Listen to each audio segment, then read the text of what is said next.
Hello students, I hope you all are doing well. आज की class में हम डेसिमल नंबर्स के बारे में सीखेंगे। किस तरीके से जो नॉन टर्मिनेटिंग नंबर्स होते हैं उनको हम रैशनल नंबर ये मतलब p बाई क्यू की फॉर्म में शो कर सकते हैं। So let's begin. I am your online tutor Maruti Nandan Jha from modulus.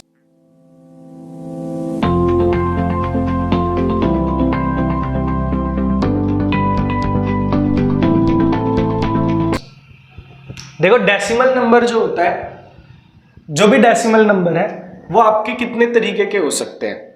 Decimal number का टाइप्स अगर हम देखें तो डेसिमल नंबर्स बोलते हैं कि इनको है जिन नंबर्स पे पॉइंट आता है, जैसे ये 0.1 या 9.23, ऐसे जो डेसिमल मतलब पॉइंट वाले जो नंबर होते हैं उनको हम डेसिमल नंबर्स बोलते हैं। तो ये कितने तरीके के हमारे पास हो सकते हैं। डेसिमल नंबर्स जो होते हैं वो दो टाइप के होते हैं। एक होता है टर्मिनेटिंग और एक होता है नॉन टर्मिनेटिंग।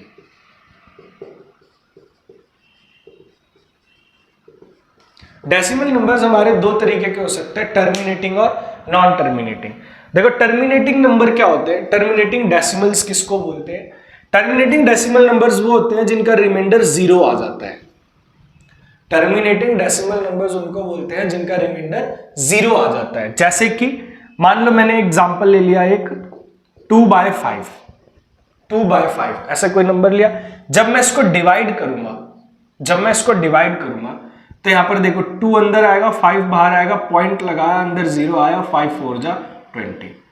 तो मतलब इसका रिमाइंडर क्या आ गया, 0। कभी ना कभी जब किसी भी डेसिमल का डिवीजन, जब हम फ्रैक्शन का डिवीजन करते हैं और उसका डेसिमल में आंसर आने पर जब भी रिमाइंडर कहीं पे भी 0 आ गया, डिवाइड करने पर जब भी किसी का नंबर आंसर जो है वो 0 आ गया, तो ऐसे नंबर को हम बोलते हैं टर्मिनेटिंग नंबर। क्लियर है। डिवाइड करने पर किसी भी फ्रैक्शन का अगर रिमाइंडर 0 आ गया तो ऐसे नंबर्स को हम बोलते हैं टर्मिनेटिंग डेसिमल नंबर्स। ठीक है। अब नॉन टर्मिनेटिंग क्या होते हैं। नॉन टर्मिनेटिंग वो होते हैं जिनका रिमाइंडर 0 नहीं आएगा। नॉन टर्मिनेटिंग वो होगा जिसका रिमाइंडर 0 नहीं आएगा। जैसे एग्जांपल के लिए मैं ले लेता हूं, यहां पे लिख देता हूं remainder is not equal to 0। मान लो एग्जांपल के लिए मैंने ले लिया 1/3। इसको मैं डिवाइड करूं अगर, तो 1 अंदर आएगा, 3 बाहर आएगा, पॉइंट लगाया 0, 3 3 जा 9, फिर बचा 1, पॉइंट लगा हुआ तो 1 0 आ जाएगा, फिर 3 3 जा 9, फिर 1, फिर 0, फिर 3 3 जा 9। तो ये तो चलता ही रहेगा, कभी खत्म नहीं होगा। 1 0 1 0 1 0 फिर 1 0 फिर 1 0 ऐसे चलता रहेगा। तो ये 3 3 3 3 3 3 आता ही रहेगा। तो ऐसे इस नंबर को जब मैं डिवाइड करूंगा तो इसका रिमाइंडर कभी 0 आ ही नहीं सकता, इसका रिमाइंडर कभी 0 नहीं आएगा। तो इसका जो डेसिमल आंसर आएगा उस डेसिमल को हम बोलते हैं नॉन टर्मिनेटिंग। क्लियर। जिसका रिमाइंडर 0 नहीं आएगा उसको हम बोलते हैं नॉन टर्मिनेटिंग। तो टर्मिनेटिंग हो गया जिसका रिमाइंडर 0 होगा, नॉन टर्मिनेटिंग हो गया जिसका रिमाइंडर 0 नहीं होगा। क्लियर। अब नॉन टर्मिनेटिंग की बात करें तो नॉन टर्मिनेटिंग दो तरीके के और होते हैं। नॉन टर्मिनेटिंग हमारे पास दो टाइप के होते हैं। एक होता है रिपीटिंग, कई जगह इसको रिकरिंग भी लिखा रहता है, रिकरिंग, या फिर नॉन रिपीटिंग, नॉन रिकरिंग। ठीक है। रिपीटिंग, रिकरिंग या नॉन रिपीटिंग, नॉन रिकरिंग। अब जो जिनका रिमाइंडर 0 नहीं आता है तो उनके डेसिमल्स के पीछे जो वैल्यू आती है उसको भी हमें देखना पड़ता है कि वो रिपीट हो रहा है या रिपीट नहीं हो रहा है। ठीक है। जैसे अभी हमने जो एग्जांपल लिया था 1/3 का, तो जब मैंने उसको डिवाइड किया तो मेरा आंसर आ रहा था 0.3333, यही चलता जा रहा था। तो 3333 ही रिपीट होता रहेगा बार बार। तो ऐसे नंबर्स जिसमें डेसिमल के बाद डिजिट जो है वो रिपीट होती जा रही है, ऐसे नंबर्स जिसमें डेसिमल के बाद जो है वो डिजिट रिपीट होती जा रही है, तो ऐसे नंबर को हम बोलते हैं रिपीटिंग। तो इसका पूरा नाम क्या हो गया, non terminating repeating decimal expansion. और इसमें नॉन रिपीटिंग में क्या आएगा, इसमें वो नंबर आते हैं जिनका डेसिमल एक्सपेंशन के बाद वैल्यू जो होती है वो रिपीट नहीं होती। इसमें सारे इर्रेशनल नंबर्स आते हैं। जैसे कि मैं ऐसे ले लूं 1.12 122 1222 ऐसे करके चलता रहेगा। तो इसमें क्या है, देखो एक बार एक ही 2 है, 2 है, फिर 2 2 है, फिर 3 2 है, तो अगला 4 5 6 ऐसे बढ़ता रहेगा। तो 2 रिपीट नहीं हो रहे, बढ़ रहे हैं, ठीक है, 2 रिपीट नहीं हो रहे, 2 बढ़ रहे हैं। तो ऐसे डेसिमल एक्सपेंशन जिसमें डिजिट जो है वो रिपीट नहीं होती, तो ऐसे डेसिमल एक्सपेंशन को हम बोलते हैं non repeating, non terminating. Clear? ऐसे डेसिमल एक्सपेंशन जिसमें डिजिट जो है वो डिवाइड होने के बाद रिपीट नहीं हो रही, तो ऐसे डेसिमल एक्सपेंशन को हम बोलते हैं non terminating, non repeating decimal expansion. Clear? तो डेसिमल एक्सपेंशन हमारे मेन 2 तरीके के होते हैं, टर्मिनेटिंग, नॉन टर्मिनेटिंग। टर्मिनेटिंग वो होता है जिसका रिमाइंडर 0 आ जाए, नॉन टर्मिनेटिंग वो होता है जिसका रिमाइंडर 0 नहीं आएगा। नॉन टर्मिनेटिंग 2 तरीके के होते हैं, एक रिपीटिंग नॉन टर्मिनेटिंग और एक नॉन रिपीटिंग नॉन टर्मिनेटिंग। तो नॉन रिपीटिंग नॉन टर्मिनेटिंग में क्या होगा, जो नंबर रिपीट नहीं होता, और रिपीटिंग डेसिमल एक्सपेंशन में क्या होता है, डेसिमल के बाद जो वैल्यू है वो रिपीट होती रहती है। क्लियर? अब इसमें देखो जो टर्मिनेटिंग वाले नंबर्स होते हैं, टर्मिनेटिंग वाले जो नंबर्स होते हैं वो रैशनल की कैटेगरी में आते हैं। ये जो दोनों नंबर्स होते हैं हमारे, टर्मिनेटिंग भी और रिपीटिंग भी, ये दोनों ही नंबर्स हमारे रैशनल नंबर्स की कैटेगरी में आते हैं।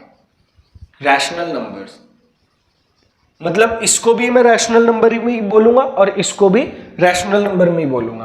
पर जब ये वाला नंबर हम बात करते हैं जो नॉन टर्मिनेटिंग नॉन रिपीटिंग होता है, तो ये हमारा इरैशनल नंबर में लाई करता है, इरैशनल नंबर्स में लाई करता है। मतलब अगर आपसे कोई पूछ ले कि डेसिमल एक्सपेंशन में इरैशनल नंबर कौन सा होता है, तो आपको याद रखना है कि इरैशनल नंबर वो होता है non terminating non repeating. Non terminating non repeating जो नंबर होता है वो हमारा इरैशनल नंबर होता है। बाकी कोई भी डेसिमल एक्सपेंशन हो तो वो आपका रिपीटिंग मतलब वो रैशनल नंबर में ही चला जाएगा। क्लियर? तो ये हमने अभी पढ़ा कि रैशनल इरैशनल मतलब डेसिमल एक्सपेंशंस कैसे कितने टाइप के होते हैं और उनको क्या क्या हम बोलते हैं। अब नेक्स्ट टॉपिक पे आते हैं हमारे। देखो कोई भी नंबर जो आपके पास आता है, जैसे ऐसे आप बार में, बार कब लगता है, जब भी आपका नंबर रिपीट हो रहा है। जैसे 1/3 का आंसर आया था 0.3333, ऐसे नंबर आते हैं। तो 3 अगर मैं बार बार ना लिख के एक ही बार 3 लिख के उसके ऊपर अगर बार लगा दूं, बार का मतलब क्या होता है, बार बार, ठीक है, बार का मतलब बार बार, वो नंबर बार बार आ रहा है, मतलब वो नंबर रिपीट हो रहा है। तो हम बार बार वो नंबर को दोबारा रिपीटिंग में ना लिख के एक बार लिख के उसके ऊपर बार लगा देंगे। बार लगाने का मतलब होता है कि वो नंबर रिपीट होता रहेगा। क्लियर? तो ऐसे नंबर्स को आपको p/q की फॉर्म में मतलब रैशनल फ्रैक्शन में आपको उसको शो करना होता है। और ये क्वेश्चन पूछा गया सवाल है, बहुत बार पूछा जाता है, चाहे आप एसएससी में देख लो, चाहे आप सीबीएसई की 9th क्लास के टेस्ट पेपर देख लो, चाहे उसका फाइनल एग्जाम पेपर देख लो, कहीं भी देख लो, ये नंबर बहुत बार पूछा गया है। तो इसको आपको अच्छे से आना ही चाहिए। अब जब भी ये क्वेश्चन आ जाए तो आपको करना क्या है, देखो अभी मेरे को दिया है 0.6 का बार, 0.6 का बार। आपको जो भी क्वेश्चन दिया हो, अगर जो भी नंबर दिया हो उसको आपको क्या मान के चलना है, x मान के चलना है। चाहे मुझे कुछ भी नंबर दिया हो, मुझे उसको x मान के चलना है। ठीक है, x मानने के बाद उसको एक्सपेंड कर देना है, बार की वैल्यू हटा दो। 0.6 का बार था तो मैं इसको लिख दूंगा 6666, 3-4 बार लिख के ऐसे डैश डैश करके छोड़ दूंगा। तो x की वैल्यू यहाँ 0.6 का बार थी, तो x अब मैंने लिख दिया 0.6666 ऐसे करके और फर्स्ट इक्वेशन डाल के लिख दिया। क्लियर? तो x की वैल्यू अब मेरी आ गई 0.6666 इस तरीके से आ गई। अब हम क्या करेंगे, देखो इस नंबर को करेंगे मल्टीप्लाई। मल्टीप्लाई किससे करेंगे, अब वो आपका डिपेंड करता है कि आपके कितने डिजिट्स के ऊपर बार है। यहां पर मेरी कितनी डिजिट है जिसके ऊपर बार है, एक ही डिजिट है 6। अगर आपके पास एक ही डिजिट के ऊपर बार है, एक ही डिजिट के ऊपर बार है, तो आप 10 से मल्टीप्लाई करोगे। अगर आपके पास एक ही डिजिट के ऊपर बार है तो आप 10 से मल्टीप्लाई करोगे। जितनी डिजिट उतने जीरो, जितने डिजिट उतने जीरो। ठीक है, अगर एक डिजिट के ऊपर बार है तो 10 से मल्टीप्लाई कर दो। 2 डिजिट के ऊपर बार है तो 2 जीरो आ जाएंगे, तो 2 जीरो आ गए तो मल्टीप्लाई कर देंगे 100 से। 3 डिजिट आ गई तो 3 जीरो लगा देंगे, मतलब 1000 आ जाए। तो जितनी भी डिजिट के ऊपर बार है उतनी ही जीरोस आपको, उतनी ही 10s की वैल्यू आपको लेनी पड़ेगी। ठीक है, एक डिजिट के ऊपर बार है तो 10, 2 के बार है तो 100, 3 के ऊपर बार है तो 1000। यह आपका कंसेप्ट चलता है। तो यहां पर मेरे पास एक ही डिजिट के ऊपर बार है, इसीलिए मैं इसको किससे मल्टीप्लाई करूंगा, एक डिजिट के ऊपर 12 तो 10 से मल्टीप्लाई कर दूंगा, मल्टीप्लाइंग 10 ऑन बोथ साइड, दोनों साइड हम किससे मल्टीप्लाई करेंगे, 10 से। तो 10 से मल्टीप्लाई करने पर 10 को दोनों साइड मल्टीप्लाई करना है, तो इधर मल्टीप्लाई किया तो 10 इंटू एक्स हो गया हमारा 10x, ठीक है। इधर मल्टीप्लाई किया तो 10 इंटू एक्स हो गया 10x, इसको भी 10 से मल्टीप्लाई करेंगे 0.6666, इसको भी हमने कर दिया इंटू 10, क्लियर। अब देखो ये तो 10x ही रहेगा, यहां पर 10 से जब आप मल्टीप्लाई करोगे तो आपको पता होना चाहिए कि डेसिमल नंबर में जब जीरो से मल्टीप्लाई करते हैं तो जितने जीरो रहते हैं डेसिमल उतना आगे शिफ्ट हो जाता है, ठीक है। यहां पर जैसे एक जीरो है, यहां पर एक जीरो से मल्टीप्लाई हो रहा है तो डेसिमल एक आगे शिफ्ट हो जाएगा, अगर दो जीरो रहते तो डेसिमल दो आगे शिफ्ट हो जाता, ठीक है। यहां पर एक जीरो है तो डेसिमल एक आगे शिफ्ट हो जाएगा, यहां पर दो जीरो है होते तो डेसिमल दो जीरो आगे शिफ्ट हो जाता। तो अब मैं इसको एक ही डिजिट आगे शिफ्ट करूंगा तो पॉइंट इधर का इधर आ जाएगा, तो ये ऐसे हो जाएगा 06.6666, क्लियर। देखो डेसिमल एक आगे आ गया तो 6 आगे चला गया, डेसिमल के आगे चला गया और डेसिमल यहां लग गया तो 6666, इसके पीछे कितने भी 6 लिख सकते हो, डैश डैश डैश डैश करके चल रहे हैं। तो इतना करने के बाद जीरो के आगे वैल्यू नहीं होती तो जीरो को हटा देंगे, इसको मैं मान लूंगा इक्वेशन नंबर 2, मल्टीप्लाई करने के बाद इसको मान लेंगे इक्वेशन नंबर 2। अब हमें क्या करना है, इन दोनों इक्वेशंस को जो हमारी आई है इन दोनों को माइनस करना है, तो हम लिखेंगे multiplying equation 2 minus equation 1। Equation 2 में से इक्वेशन 1 को माइनस करेंगे, इक्वेशन 2 में से इक्वेशन 1 को माइनस करेंगे, 2 में से 1 को माइनस करेंगे। तो देखो ये सेकंड इक्वेशन है, इसमें से फर्स्ट माइनस करेंगे, तो यहां देखो LHS वाला LHS से माइनस होगा, RHS वाला RHS से माइनस होगा, LHS वाला LHS से, RHS वाला RHS से। तो LHS में इधर 10x है, इधर x है, इन दोनों को माइनस करते हैं, तो यहां क्या आएगा 10x minus x, 10x minus x। Second वाले को पहले लिखना है, इसको बाद में लिखना है।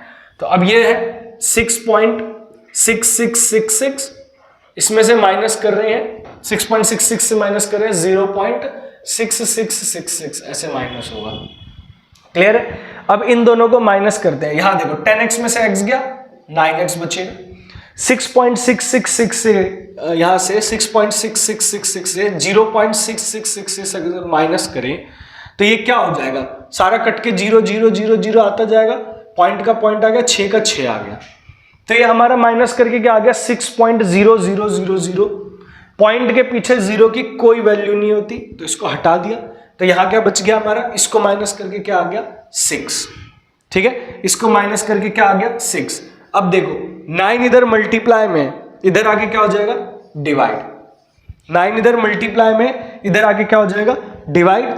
अब इसको हम डिवाइड वाले को कट कर देंगे, अगर ये छोटा बन रहा है इसको काट देंगे, तो नहीं तो यहीं पे भी छोड़ेंगे तो आंसर आ जाएगा, तो इसको कट कर देंगे। 3 की टेबल में आता है दोनों, तो 3 2 जा 6 और 3 3 जा 9, तो यही हमारी x की वैल्यू हो जाएगी। तो हमारा x क्या आ जाएगा 2/3, और यही हमारा फाइनल आंसर होगा। इसका मतलब क्या है, अगर मैं इसको वापस डिवाइड करूं, 2/3 को अगर मैं वापस डिवाइड करूं तो मेरी डेसिमल में वैल्यू वापस यही आने लग जाएगी। 2/3 को अगर मैं डिवाइड करूंगा तो डेसिमल में वापस यही वैल्यू आ जाएगी, इसको फ्रैक्शन में बनाया तो ये आंसर आ गया, क्लियर। तो कैसे किया हमने एक बार फिर से देख लो, जो भी नंबर दिया उसको x मान लो, बार का मतलब होता है नंबर बार बार रिपीट होता रहेगा। इसको फर्स्ट इक्वेशन मान लिया, जितनी डिजिट के ऊपर बार है उतनी टेंस की वैल्यू से मल्टीप्लाई करना है। एक डिजिट के ऊपर बार है तो 10 से, 2 के ऊपर होता तो 100, 3 के ऊपर होता तो 1000 से। इस दोनों को 10 से मल्टीप्लाई कर दिया तो ये आंसर आ गया। फिर सेकंड इक्वेशन को फर्स्ट इक्वेशन से माइनस कर देंगे, माइनस करने के बाद जैसे जैसे आंसर चलता जाएगा, लास्ट में जो हमारा फ्रैक्शन में आंसर बचेगा वही हमारा आंसर होगा। इसके बाद हमारा क्वेश्चन यही खत्म हो जाएगा, क्लियर है। तो इस क्वेश्चन को आप इसी तरीके से कर सकते हो, ये बहुत ईजी मेथड है। इससे इजी अगर आपके पास होगा तो आप प्लीज उसको बताओ, मेरे को कमेंट में बताओ भाई कहाँ मिलता है, हमें भी पता लगना चाहिए। और इसको प्रैक्टिस करो, अभी नेक्स्ट स्लाइड में आपको कुछ क्वेश्चंस मिल जाएंगे एज अ होमवर्क, वो आप करो। और इस वीडियो को लाइक करो, शेयर करो और सब्सक्राइब करो। मिलते हैं नेक्स्ट क्लास में।